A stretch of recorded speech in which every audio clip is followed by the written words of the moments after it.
Bismillahirrahmanirrahim. Assalamualaikum warahmatullahi wabarakatuh.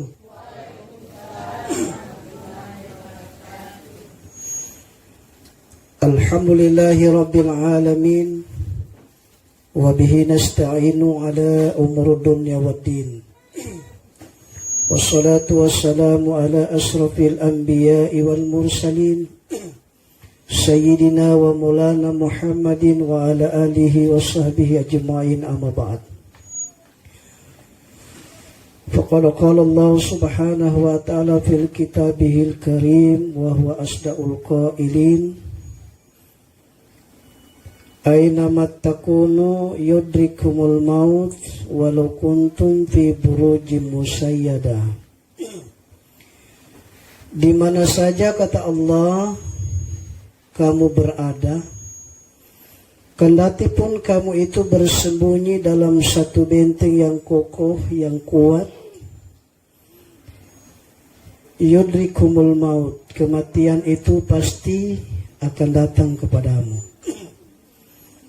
Kullu nafsin zaikatul maut, semua yang bernyawa pasti mati. Fa innama tuwaffawna ujurakum yaumal qiyamah. Nanti semua amal-amal manusia yang baik, yang buruk, yang tersembunyi, yang terang-terangan, yang sedekah, yang infak, haji, puasa, zakat, nanti Allah perlihatkan di hari kiamat. Jangankan pahala, hele corona tuh orang belum tahu. So pakai masker lala-lala, yang muncul-muncul dia. Betul lah Bu, ibu sudah dapat corona? Belum, paling ibu baku dapat emboona, deng aranona. So baku dapat, tapi corona ibu belum dapat lihat. Kenapa? Karena dia disebut dengan virus. Orang Sangir bilang tawe dikasilo. Tawe dikasilo gahi corona. Tidak dapat lihat. Tapi orang disuruh cuci tangan sampai tipis tuh tangan. Betul, dulu orang kalau cuci tangan mau makan kasih yang kumang. Ini biar setipisnya tidak pernah makan. Mau turun rumah so ada gelong di muka rumah, cuci tangan lagi. Pergi di kirian belanja masuk di Tahiti, cuci tangan. Sampai pulang cuci tangan terus. Kok kapan mau makan? Ini kerjanya corona bikin bodoh. Sehingga itu Allah subhanahu wa ta'ala mengatakan, apa yang akan menimpa kepadamu itu urusanku. Urusanmu mau, urusannya Tuhan, bukan turampi urusan. Cuma urusan manusia, kata Allah, berhati-hatilah. Hati-hati. Toh? Jangan so jago. Toh? Corona ini bukan tompe nenek. Bukan tompe oma. Corona ini penyakit, virus yang berbahaya. Tapi jangan takut berlebihan, jangan terlalu berani keterlaluan. Seperti saya ceramah kemarin di Air Tambaga, ketemu dengan Pak Wakil Wali Kota. Beliau bilang kalau orangnya tidak pakai masker, orang biongo. Dia bilang katanya pakai masker orang biongo. Dia bilang sama no Pak dengan PSBB. Apa so punya suami le bogo-bogo. Kan PSBB. DP nama toh. Istilahnya punya suami bogo-bogo. Jadi Bapak Ibu yang mulia, kita bersyukur kepada Allah di mana pada hari ini kita masih diberi kesempatan oleh Allah, karena pada hari ini adalah tanggal 9 Muharram. Maaf kita nyak mau makan karena kita ada puasa. Jangan tertawa Bu. Kita ada puasa, habis ini kita ceramah pulang. Bika kita mau ganggu makan. Kong kaki kita ambil piring leh. So lupa itu Muharram nak Muharram. Jadi puasa Muharram sampai tanggal 9 dan 10 besok.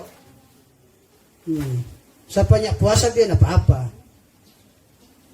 Ya syukur sama Allah atas nikmat yang Allah berikan kepada kita semua. Sehingga itu ada ungkapan mengatakan, Jangan engkau risaukan nikmat yang belum pernah engkau dapatkan, tapi risaukanlah nikmat yang belum pernah kau syukuri. Ulangkan kita bilang ini, jangan engkau risaukan nikmat yang belum kau dapatkan, tapi risaukanlah nikmat yang belum pernah kau syukuri. Mantap ya. Nanti buka saya masuk di Facebooknya itu kata-kata itu. Salawat dan salam selalu kita kirimkan ke haribaan junjungan kita yang mulia, panutan kita baginda Rasulullah SAW, pada keluarganya dan sahabatnya. Mudah-mudahan segala percikan rahmat dan maghfirah Allah akan sampai kepada kita yang hadir di tempat ini. Mudah-mudahan kita akan mendapatkan pertolongan syafaat dari baginda Nabi SAW. Amin. Bapak Ibu, para tamu undangan yang berbahagia. Suatu ketika Nabi Yakub alaihissalam ini diceritakan dalam satu kitab. Nabi Yakub ini bersahabat dengan Malikil Maut. Bayangkan, Nabi bersahabat dengan Malikil Maut. Siapa sih ini batamang di Malikil Maut? Yang tidak ada. Nabi Yakub bersahabat dengan Malikil Maut, disebut dengan malaikat Israel.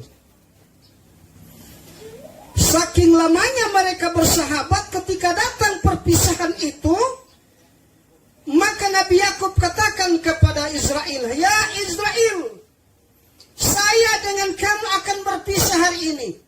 Apa yang engkau akan titipkan kepadaku? Ketika nanti kita berpisah, engkau datang, apakah engkau memberikan kabar kepadaku? Engkau akan mencabut nyawaku." Baik, kata Israel. Israel katakan, "Ya Yakub, aku hanya memberikan kamu 3. Ada 3 sahabatku yang akan datang kepadamu ketika kita akan berpisah nanti." Jadi Nabi Yakub penasaran, apa ini DP sahabat 3 ini akan datang kepadaku. Berpisahlah mereka. Sudah puluhan tahun mereka berpisah, tiba-tiba datanglah Malikil Maut. Berarti Bapak Ibu, kalau Malikil Maut datang itu berarti perintah Allah, bukan maunya malaikat. Malaikat tidak ada hak mau cabut nyawa manusia. Yang punya hak adalah Allah, prerogatifnya hanya Allah. Sehingga itu Allah bilang, "Ma'asfa min musibatin illa bi'iznillah." Tidak akan menimpa satu musibah kepadamu kecuali izinku, kata Allah. Izin Allah. Kita kasih contoh, kalau tidak perlu kasih izin, kita kasih contoh orang tanam apa namanya? Tanam mangga di rumah. Tiba-tiba itu mangga dia punya cabang ke sebelah tetangga. Tidak perlu kita itu tetangga meminta izin pada orang, tidak perlu, sudah dia pihak itu. Iya. Biar dia mau ambil ke satu loyang, satu ini, bukan lagi orang punya hak. Jangan orang bapeto. Kita tetangga sudah ada tanam-tanam, sampai suruh ada tanam. Memang tetangga punya, bukan anak. Ustaz, bagaimana kalau tetangga menyeberang ke sana? Itu tetangga punya. Stok milik kita hanya di sebatas kita punya. Ya, tidak perlu kita minta izin. Sama ada 4 orang di kantor KUA, di tetangga sebelah non muslim, dia tanam itu rambutan. DP cabang 4 orang semua kamar itu rambutan. Nanti ibu pergi di Pinokalan, Rano Bulu, ada tuh pohon besar, rambutan pun kamar semua 4 orang. Jadi tidak perlu kita, Pak minta izinnya ada, langsung kita gate-gate, ambil jo. Satu orang punya itu merah-merah kesian. Jadi itu yang di dalam bilang, Pak ambil jo, itu. Tidak perlu minta izin. Itu Bapak tertawa dan ini maskernya saya bikin pasti oleh menghalangi tapi hidung kisah bersin-bersin.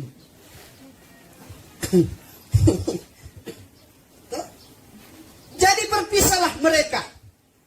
Datanglah kesempatan itu dari Israel alaihissalam. Assalamualaikum ya Yakub, waalaikumsalam. Ya Israel, apakah engkau akan datang kepadaku? Sudah waktunya engkau akan mencabut nyawaku. Israel bilang, ya, aku sudah diizinkan oleh Allah untuk mencabut nyawamu. Maka Bu, persoalan kematian, saya saja tidak tahu kalau kapan saya mau mati. Jangankan saya, para kiai, para ulama, ustadz-ustadz besar sekalipun tidak tahu kapan dia akan mati. Tetapi tanda-tanda kematian itu sudah ada. Nah ini, tanda-tanda kematian itu sudah ada. Cuma orangnya tidak sadar itu kematian itu sudah ada di tanda-tanda. Saya kasih tahu, minta maaf. Kenapa? Nabi Yakub katakan, ya Israel, mana itu temanmu yang 3 yang kau perintahkan kepadaku akan menemani diriku? Israel bilang, hai Yakub, apa kamu tidak sadar? Temanku yang datang kepadamu yang pertama adalah rambutmu sudah mulai memutih. Itulah rambutmu, itulah temanku yang aku kirim. Jadi kalau ada rambut putih, tak usah jomocek. Ini ibu-ibu hobi baca. Lawan-lawan artis jo.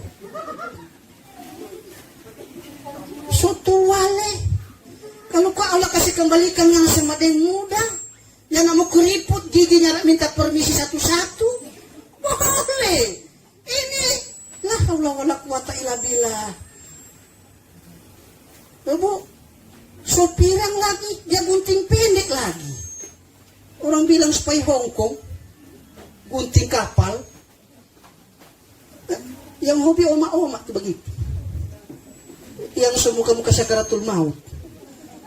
Dope hobi tuh mubayah, la ilaha illallah. Padahal itu temanku sudah aku kirimkan. Itu hati-hati, rambut putih itulah tanda-tanda kematianmu. Jangan cabut.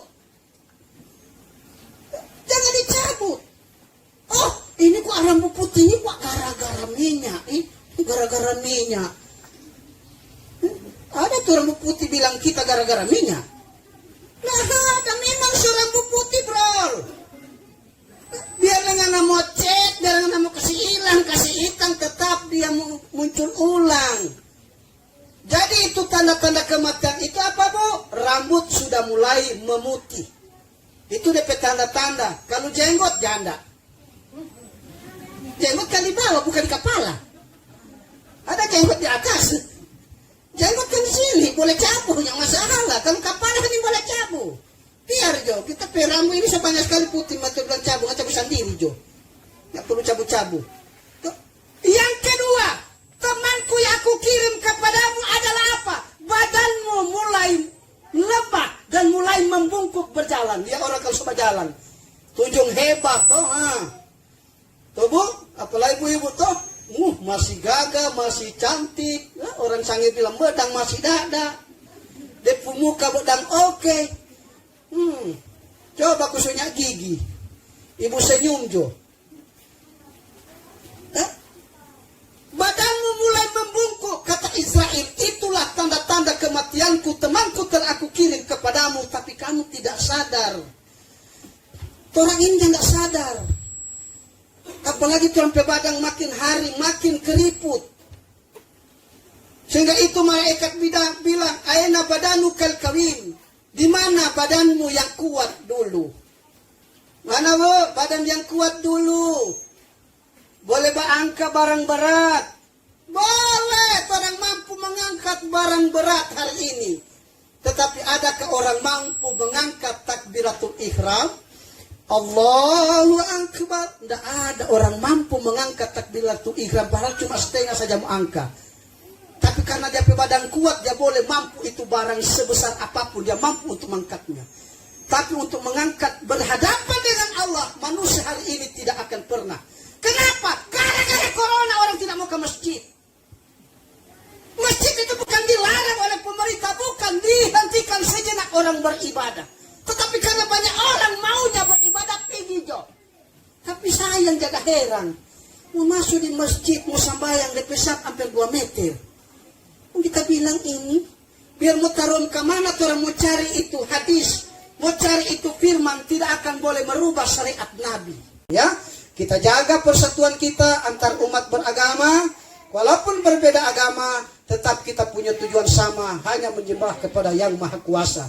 Bertetanggalah yang baik, karena ketika kita sakit, bukan orang lain yang datang keluarga kita, tidak ada lain adalah mereka yang berbeda agama dengan kita untuk datang. Untuk apa? Mereka makuslah katakan, Pak, sakit apa Kang? Aduh, kasihan ibu asam urat. Tapi ibu datang juga jangan bikin takut orang. Datang kemari, apa asam urat? Iyo, kita pilih tanya sebelah Pak. La ilah gara-gara asam urat mati kalau mari. Bagaimana ini orang mau hidup, orang ada suka hidup, orang bisa kasih mati. Baru mau pergi di rumah sakit Bu, kalau orang susah keratul maut, suapa sama jangan kasih air. Saya ingat Bu, ada orang ngapa air dari Pak Ustaz. Jangan Bu, rumah sakitnya bayar dengan air. Bawa doi, kumpul majlis talim dan doi besar ini kasih. Sanang itu orang sakit. Jangan datang kalau ngapa air dari Pak Imam dan nah kanyang dengan air nih orang. Tuh. Jadi Bapak Ibu, mudah-mudahan almarhum Bapak, saya lupa nama tadi. Cepat jadi. Ya. Mudah-mudahan beliau diterima segala amalnya, ditempatkan yang paling baik oleh Allah Subhanahu wa taala. Yang menentukan masuknya surga almarhum adalah keturunannya itu sendiri. Untuk itu, saya selalu menasihati anak saya, anak mantu saya. Jadikan anak mantu saya itu, saya bilang tapi anak mantu, kalau papa mati, ngana harus siap memandikan. Siapa? Itu kalau anak mantu. Jangan terencana anak mantu kung papa mantu dia mandi. Tapi anak mantu dia siap memang. Siapa kalau papa mati? Jangan sumpah kita pemati. Asal ngana jadi anak mantu, kalau papa mati ngana siap kasih mandi. Siapa? Wah, bahana udah jadi anak mantu kung begitu ya. Kalau datang kita sakit dia uru-uru, mapai-pai lah maka anak mantu begini. Tapi ada anak mantu lain lah, kalau sampai papa mati yang muncul-muncul. Ya, anak mantu begini dan jangankan anak mantu, anak sendiri pun. Nanti mama sudah tere baru, mama di mana? So mati dia ngo. Baru ngana mudah ingat tuh mama pejasa. Jadi anak-anak jangan lupakan jasa orang tuamu yang sudah membesarkan dirimu, yang sudah mengangkat derajatmu hanya karena orang tuamu. Berikanlah kesempatan untuk kita hari ini untuk mengabdi kepada mereka, karena pahala itulah yang datang dari mereka lah kita akan mengabdi. Mudah-mudahan Bapak Ibu kita semua yang berkumpul tempat ini diberi kesehatan, kekuatan oleh Allah untuk selalu menjalani hidup ini, karena hidup ini hanya singkat dan sementara. Tinggal kita semua yang akan menunggu waktunya. Demikian Bapak Ibu, mohon maaf atas segala kekurangan, karena Bapak Ibu kita sudah permisi, kita bilang kita tetap puasa tadi. Memakan mudah-mudahan biar ibu yang makan kita sudah pulang. Ini cepat ketawa dong. Kalau nyala bungkus Jo. Buat kita ke batas sabantar. Demikian Bapak Ibu, mohon maaf. Usik wa nafsi bittaqallah. Assalamualaikum warahmatullahi wabarakatuh.